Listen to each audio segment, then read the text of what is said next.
Hi, and welcome to the fifth and final of these quick reviews. I'm recording on a Saturday morning to clear up the backlog on this channel, basically. And this is the fifth and final book I'm covering. A World Appears by Michael Pollan. Now, this is a very recent book, only came out a month or so ago, I believe.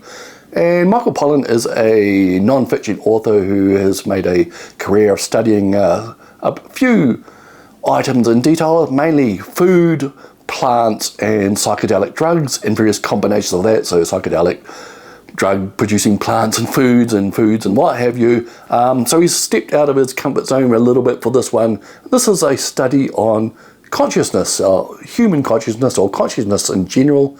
I initially bounced off this one.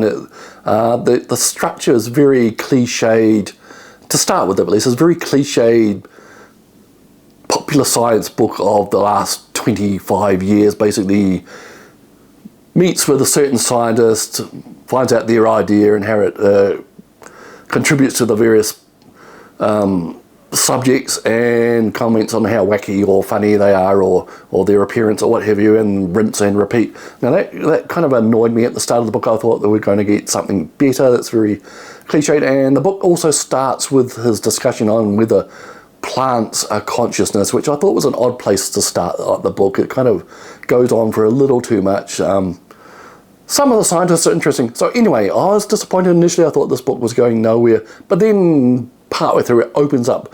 Pollan has more of a pondering or discussion on the various issues of consciousness, the hard problem as they call it.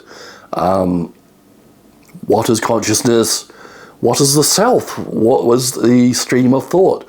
He investigates various people's investigations into these things, going back to the 19th century, the schism between psychology and psychiatry, which studies what.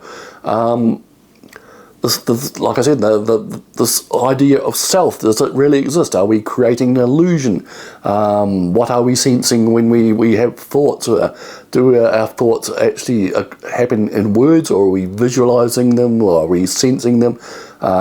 He takes part in experiments in trying to elucidate some of these issues. He ponders some of the issues more, he thinks about it more, brings up loads of issues. There's lots of references in this book which I've gone down a rabbit hole, finding papers and other books. So I enjoyed this book in the end.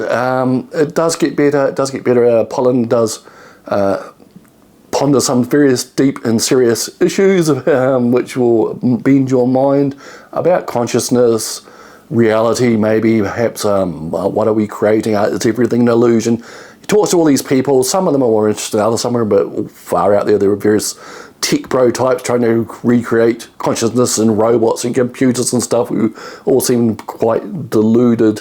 There's some famous names like Anil Seth and so on who talks to other people who've written similar books. I'm sorry, I sound like I'm tired of this book, but I enjoyed it, and it really opened up a field of interest for me towards the end. The very end, however, kind of goes a little awry. He goes and lives in a cave for a week or something and finds himself tuning into a collective unconscious, which is a bit weird. He could be a bit hippy-dippy. And that is one of my other problems with this book. He's very quick to dismiss modern science methods and so on when it doesn't suit the ideas that he's pondering. There is a certain bit of that I can accept. I mean, science has been very neglecting of some of these issues. They can't study some of these issues using the tools they have. Studying the phenomena or phenomenology, that's a tricky word, is probably something that science has ignored a bit.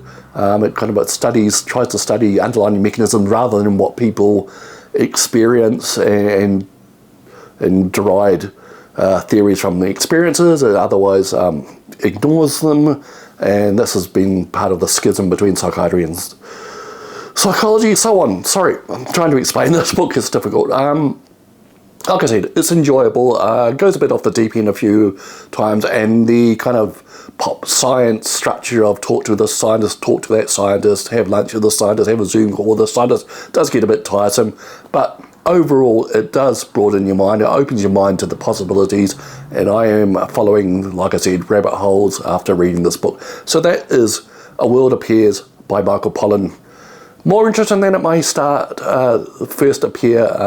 Stick with this book after the first chapter or so, and it does open up and broaden up the subjects of interest.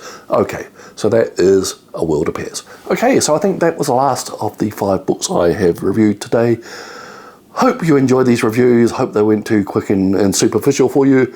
I'll be back with a book haul in a week or so.